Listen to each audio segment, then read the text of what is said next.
कृष्णा मित्र, मैं प्रियंका स्वागत करती हूँ आपका जीवन और अध्यात्म में।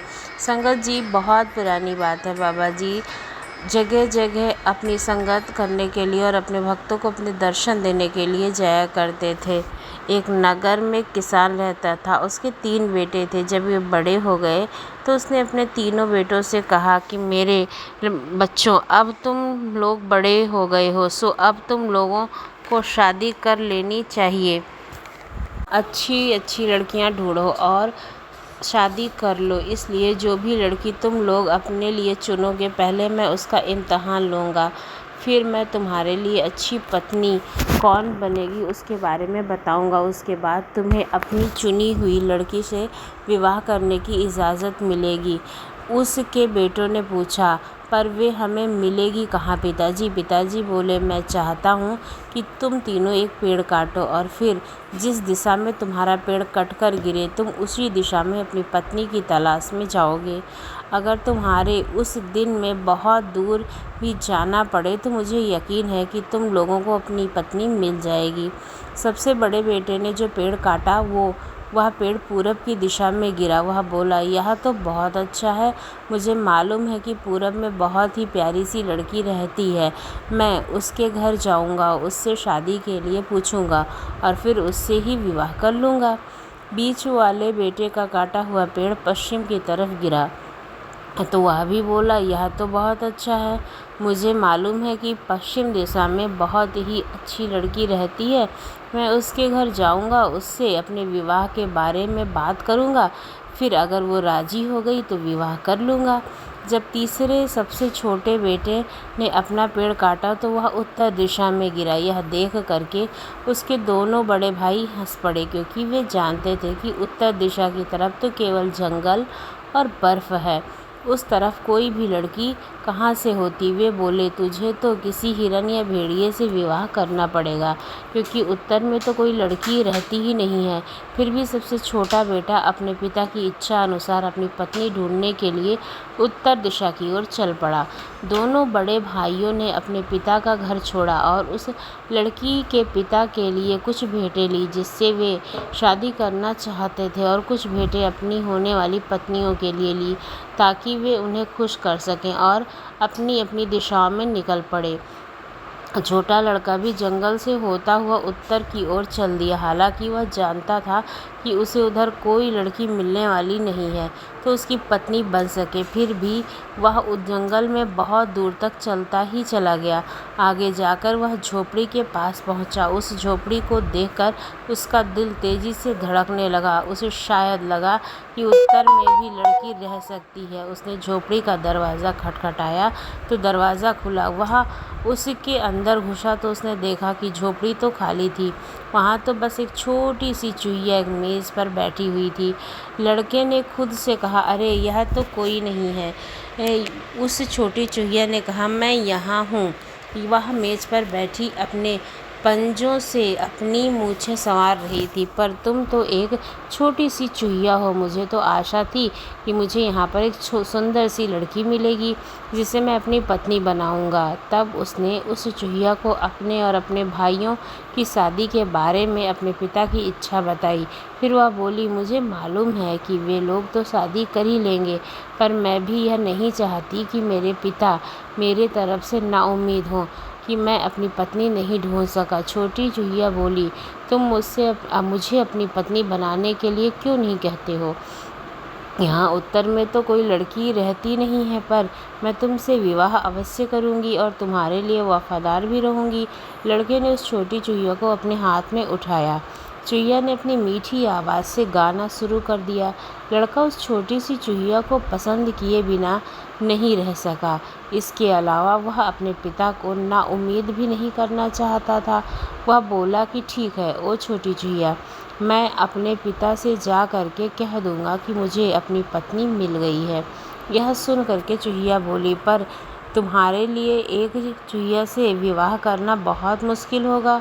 ऐसा कहते ही कि मैं यहीं ठहरती हूँ, तब तक तुम अपने पिता को इस खबर के लिए तैयार करके आओ। वह समझ गया कि चूहिया ठीक कह रही है, सो वह चूहिया को वहीं छोड़कर अकेला ही घर वापस लौट गया। सबसे बड़े भाई ने कहा, मेरी वाली तो बहुत सुंदर है, उसकी आँखें बहुत सुंदर हैं। बीच वाले भाई ने कहा कि मेरी वाली तो बहुत सुंदर है, उसके बाल बहुत सुंदर हैं, मुस्कान दोनों ही बहुत सुंदर हैं।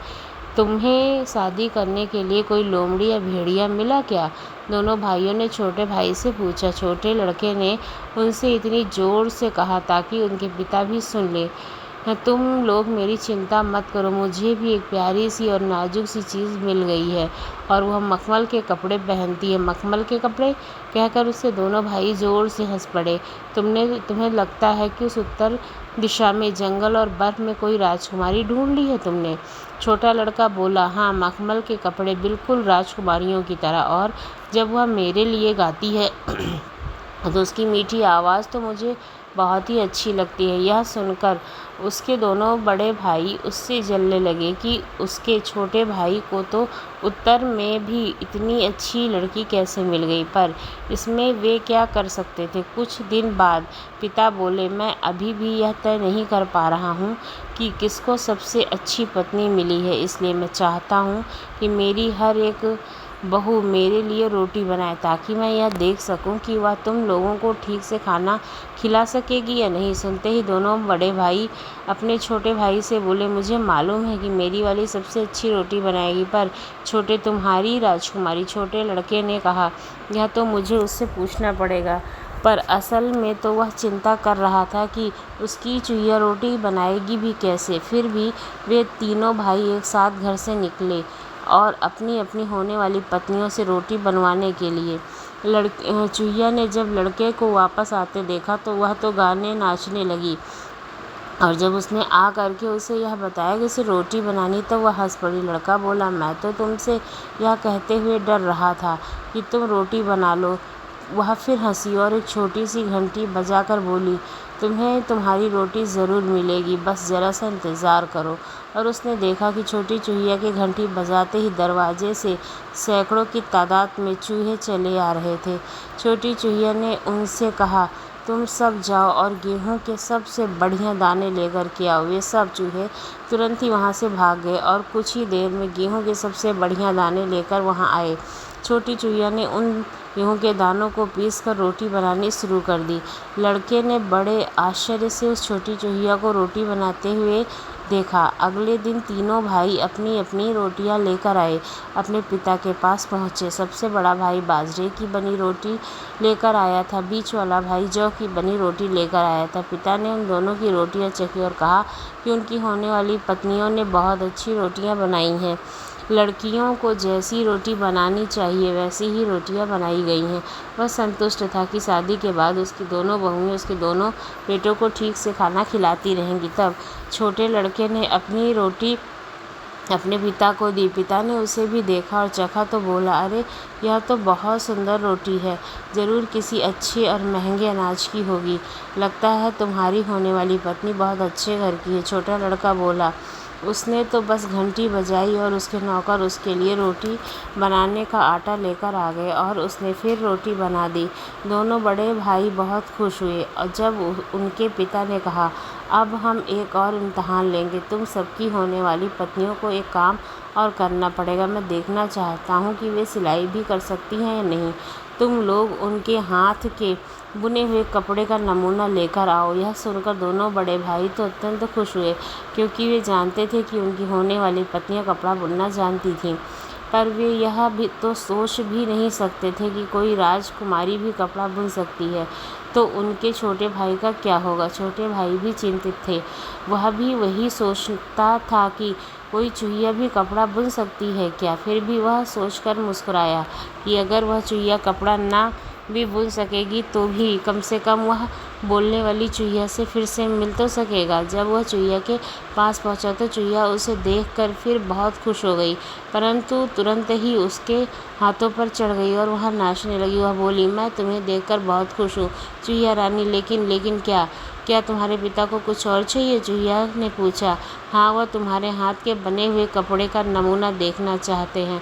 क्या तुम कपड़ा बुन सकती हो? मैंने तो कभी सुना नहीं है कि कोई चूहिया भी कपड़ा बुन सकती है। यह सुनकर चूहिया फिर हंसी और एक बार फिर उसने अपनी छोटी घंटी बजाई और एक बार फिर उसी दरवाजे से सैकड़ों की तादाद में चूहे वहां आ गए। वे अपनी राजकुमारी के हुक्म के लिए उनकी तरफ देखने लगे। राजकुमारी ने उनसे कहा, जाओ और सबसे बढ़िया असली की रुई ले कर के आओ। जब वे अलसी की रुई ले आए तो चूहिया ने उस रुई का बहुत ही बढ़िया धागा काटना शुरू किया। धागा काटने के बाद उसने उसे एक बहुत ही बढ़िया रुमाल बुना। वह इतना बढ़िया और बारीक बुना हुआ था कि उसने उसे बुनने के बाद गिरी के एक खोल में रख दिया। फिर वह लड़के से बोली, लो इस गिरी के खोल को तुम अपने पिता के पास ले जाओ। इससे उनको पता चल जाएगा कि मैं कपड़ा बुन सकती हूँ या नहीं। जब तीनों भाई अपने पिता के घर पहुँचे तो दोनों बड़े भाई मुस्कुराए। उन्हें ऐसा लग रहा था कि जैसे उनके सबसे छोटे भाई के पास कोई बुना हुआ कपड़ा ही ना हो। इतना मतलब यह था कि उसकी होने वाली पत्नी उनके पिता की परीक्षा में असफल हो गई है, जबकि छोटा लड़का ने गिरी का वह खोल जिसमें उसका बुना हुआ कपड़ा रखा था अपनी जेब में रखा हुआ था। पिता ने दोनों बड़े भाई बेटों के लाए हुए कपड़े देखे। उसने कहा कि तुम लोगों की होने वाली पत्नियां तुम्हारे लिए अच्छे अच्छे कपड़े बनाएंगी और तुम्हें ठीक से कपड़े पहनाएंगी और गर्म रखेंगी। उनका काम सादा है पर समय के साथ सुधरता जाएगा। फिर उसने छोटे बेटे से पूछा, बेटे तुम्हारी होने वाली पत्नी ने हाथ का बुना हुआ कपड़ा कहाँ है? क्या तुम्हारी होने वाली पत्नी भी तुम्हारे लिए कोई कपड़ा बुन सकती है? छोटे लड़के ने अपनी जेब से गिरी का एक खोल निकाला और अपने पिता को दे दिया। उसके भाई तो उसको देखते ही हंस पड़े। तो तुम्हारी राजकुमारी ने हमारे पिता को कपड़े की बजाय गिरी का एक खोल भेज दिया है। जब उसके पिता ने गिरी के उस खोल को खोला और तो देखा कि उसके अंदर तो तह किए हुए बहुत ही बढ़िया कपड़ा रखा हुआ है। उसने उसकी तह खोली तो देखा कि वह तो दुनिया का सबसे अच्छा कपड़ा था। उसने तो इतना अच्छा कपड़ा पहले कभी नहीं देखा था। उसे देख करके तो उसके बड़े भाइयों को हंसी रुक नहीं पाई। पिता को भी उस कपड़े को देखकर बहुत आश्चर्य हुआ और वह बोला, यह तो बहुत सुंदर काम है। तुम्हारी होने वाली पत्नी इतना सुंदर और बढ़िया कपड़ा कैसे बुन पाई? छोटा लड़का बोला, उसने अपनी छोटी सी घंटी बजाई और उसके नौकर उसके लिए अलसी की रुई ले आए। जब उसने उसका धागा बनाया और फिर यह रुमाल बुनकर दिया है। पिता बोला, यह सब तो बहुत अच्छा था। अब मैं तुम लोगों की होने वाली पत्नियों से मिलना चाहता हूँ ताकि फिर तुम लोगों की शादी ही की जा सके। तो तुम लोग उन्हें यहाँ से लेकर आओ। यह सुनकर छोटे लड़के ने सोचा कि अगर मैं अपनी होने वाली पत्नी को यहाँ लेकर आऊँगा तो मेरे बड़े भाई जब यह देखेंगे कि वह एक चूहिया है तो वो बहुत हंसेंगे और मेरे पिताजी भी उससे शादी करने पर राज़ी नहीं होंगे। पर मैं उस सब की चिंता नहीं करता हूँ। उसने मेरे लिए रोटी बनाई, उसने मेरे लिए कपड़ा बुना, वह गाती है और वह नाचती भी है, बहुत ज़्यादा दयालु भी है। मैं तो बस उसी से परवाह करता हूँ, चाहे वह एक चूहिया ही क्यों ना हो। यही सोचकर वह फिर से चूहिया के घर की तरफ चल दिया ताकि वह उसे साथ लेकर अपने पिता से मिलवाने के लिए उसके पास आ जा सके। वह फिर से उसी झोपड़ी में जा पहुंचा। उसे देखते ही चूहिया फिर से उसके हाथों पर चढ़ गई। उसने चूहिया से कहा उसके पिता उससे मिलना चाहते हैं। छोटी चूहिया को यह सुनकर बहुत खुश हुई और खुशी से पागल हुई। उसने अपनी छोटी सी घंटी एक बार फिर बजाई तो पहले की तरह फिर से वहाँ सैकड़ों चूहे दरवाजे पर आ गए। उसने उनसे कहा कि वे उसकी गाड़ी तैयार करें। जल्द ही गिरी का एक खोल वहाँ आ गया। उस गिरी के खोल को दो चूहे खींच रहे थे। एक चूहा उस गाड़ी के कोचवान की जगह बैठा हुआ था। दूसरा चूहा एक नौकर की तरह उस गाड़ी के पीछे एक बक्से पर बैठा था। उस नौकर चूहे ने छोटी चूहिया को गाड़ी में बिठाया और गाड़ी वहाँ से चल पड़ी। लड़का भी मुस्कुराता हुआ अपनी होने वाली पत्नी की गाड़ी के साथ साथ अपने पिता के घर चल दिया।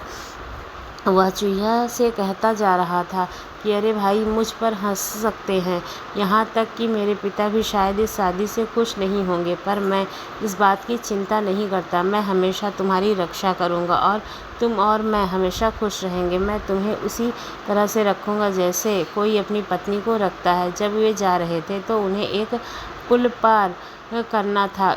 उस पुल जंगल पार करके एक नदी पर बना हुआ था। जब लड़का यह सब कर रहा था तभी वे उस पुल पर पहुँचे। वहाँ हवा इतने ज़ोर से चल रही थी कि गिरी के खोल की गाड़ी, उस गाड़ी का कोचवान, उसके दोनों चूहे जो उस चूहिया को गाड़ी खींच रहे थे, चूहिया राजकुमारी, उसके दोनों नौकर, जब सब उस हवा में उड़ गए और नदी में डूब गए और लड़का उन्हें गिरने से रोक नहीं सका। उनकी आंखों में आंसू आ गए। उसके मुंह से निकला, ओह मेरी छोटी सी चूहिया, तुझे तुम्हारे इस तरह पानी में गिरने का बहुत अफसोस है। तुम मेरे ऊपर कितनी मेहरबान थी। मुझे तुम्हारे साथ बात करना और तुम्हारा गाना बहुत याद आता है। अब जब तुम चली गई हो तो मुझे तब पता चल रहा है कि मैं तो तुम्हारे अपनी पत्नी की तरह ही चाहता था। जब वह ऐसा बोल रहा था तभी उसने देखा कि एक बहुत बड़ी सुनहरी गाड़ी, जिसे दो बहुत सुंदर घोड़े खींच रहे थे, नदी के किनारे आ रही थी। एक लंबा सा नौकर उस गाड़ी के पीछे खड़ा था। एक बहुत सुंदर सी लड़की उस गाड़ी में बैठी हुई थी। इतनी सुंदर लड़की तो उसने पहले कभी नहीं देखी थी। वह खुद बर्फ़ जैसी सफ़ेद थी। उसने सफ़ेद मखमल के कपड़े पहने हुए थे और अपने सुनहरे बालों से बहुत सारे जवाहरात लगा रखे थे। क्या तुम मेरे साथ मेरी गाड़ी में बैठना पसंद नहीं करोगे? मैं अपने होने वाले पति के पिता से मिलने जा रही हूँ। छोटा लड़का दुखी आवाज़ में बोला, नहीं, मैं नहीं बैठ सकता। मेरी अपनी होने वाली पत्नी तो यहाँ नदी में डूब गई है। उस सुंदर लड़की ने कहा, तुमने मुझे नहीं खोया है। मैं ही तुम्हारी वह छोटी सी चूहिया हूँ। मैंने ही तुम्हारे पिता के लिए रोटी बनाई थी। मैंने ही तुम्हारे पिता के लिए कपड़ा बुना था। मैं अब तक एक जादू के प्रभाव में थी जिसने मुझे एक चूहिया बना दिया था। जब तुमने कहा कि तुम मुझे प्यार करते हो, बस तभी मेरा वह जादू टूट गया और फिर मैं लड़की बन गई। चलो अब हम तुम्हारे पिता के पास चलते हैं ताकि वह हमारी शादी की इजाज़त दे दें। फिर वे दोनों पिता के घर पहुँचे। वहाँ जाकर वह उन लड़कियों से मिला जो उनके भाइयों से शादी करने वाली थी। पिता ने सभी को अपना आशीर्वाद दिया और अपने सभी बेटों की शादी उनकी लाई हुई लड़कियों से करा दी। दोनों बड़े बेटे अपने पिता के घर पर अपनी अपनी पत्नियों के साथ आराम से रहे। छोटा बेटा अपनी राजकुमारी पत्नी के साथ उसके राज्य चला गया।